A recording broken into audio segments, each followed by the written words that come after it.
Շաբաթ առավոտյան Միացյալ Նահանգներն ու Իսրայելը սկսել են համատեղ հարվածներ հասցնել Իրանին, ինչի հետևանքով Մերձավոր Արևելքը կրակի մեջ է հայտնվել։ Իրանը անմիջապես պատասխանել է բալիստիկ հրթիռներով եւ անօդաչուներով։ Թեհրանը հարվածել է ինչպես Իսրայելին, այնպես էլ ամերիկյան ռազմաբազաներին, որոնք տեղակայված են Մերձավոր Արևելքի երկրներում՝ Սաուդյան Արաբիայում, Բահրեյնում, Կատարում, Քուվեյթում, Արաբական Միացյալ Էմիրություններում եւ Հորդանանում։ Իսրայելի պաշտպանության բանակը Ցախալը հայտարարել է, որ սա Իսրայելի ռազմաօդային ուժերի պատմության ամենամասշտաբային հարվածն է Իրանի դեմ։ Ըստ Ցախալի, Իրանի տարածքում մոտ 500 թիրախ է հարձակման ենթարկվել։ Իր հերթին Իրանը հայտարարել է 1200 հրթիռ արձակելու մասին։ Այդ թվում արձակվել է հիպերձայնային Ֆաթհ հրթիռ, որը իրանական հրթիռային արդյունաբերության ամենաթարմ մշակումն է։ Իրանը հայտարարել է նաև, որ իր հակաօդային պաշտպանության համակարգը հակառակորդի 12 անօդաչու է խոցել, այդ թվում իսրայելական նորագույն 5 Հերմես անօդաչու։ Արդեն երեկոյան Իրանի Իսլամական հեղափոխության պահապանների կորպուսը հայտարարել է, որ փակել է Հորմուզի նեղուցը, որով իրականացվում է նավթի համաշխարհային մատակարարման 1/5-ը։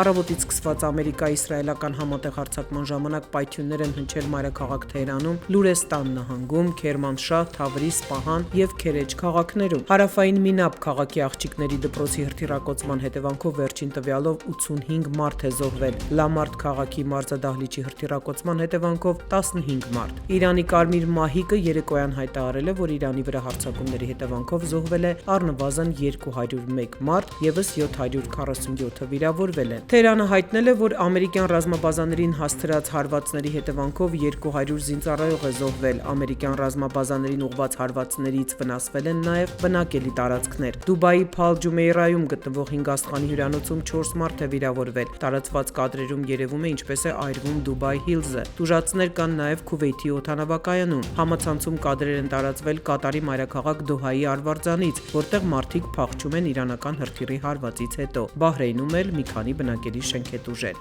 Եվ Իսրայելը եւ Միացյալ Նահանգները հայտարարել են, որ ռազմական գործողությունների նպատակներից մեկը գործող վարչակարգի տապալումն է։ Առաջին հարվածների թիրախում եղել են Գերագույն հոգևոր առաջնորդի եւ նախագահի նստավայրերը, սակայն Թեհրանը հայտնում է, որ եւ Խամենեին եւ Փեզեշքյանը անվնաս են եւ անվտանգ վայրում։ Արդեն երեկոյան իրանական լրատվամիջոցները հայտնել են, որ հակահարվածի վերջին ալիքի թիրախում, բացի ամերիկյան ռազմաբազաներից, նաև Մոսադի գաղտնի բազաներն են։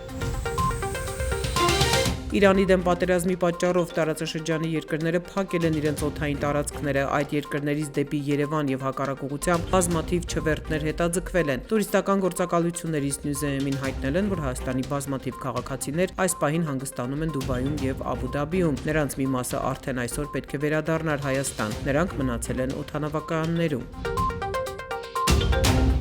Մինչ հարևան երկրում պատերազմը, իսկ տարածաշրջանը եռում է, քաղաքացիական պայմանագիրը բարձր տրամադրությամբ մեկ ավտոբուսով մեկնել է Արարատ եւ Արմավիր ներկուսակցական քարոզարշավի, որի ընթացքում հանդիպել են նաեւ քաղաքացիների հետ։ Ավտոբուսի ուղևորների թվում նաեւ արտգործնախարար Արարատ Միրզոյանն էր, պաշտպանության նախարար Սուրեն Պապիկյանը։ Ի տարբերություն Արմավիրի, որտեղից Փաշինյանն ամբողջ ընթացքում ուղիղ եթեր է մտել, Արտաշատում եւ Մասիսում ուղիղ եթերները ընդհատումներով են եղել եւ շատ կարճ։ Պատճառը թերևս բնակիչների ոչ այնքան ջերմ ընդունելությունն է եղել։ Արտաշատի խանութներից մեկում դուռը փակել են Փաշինյանի դեմքին։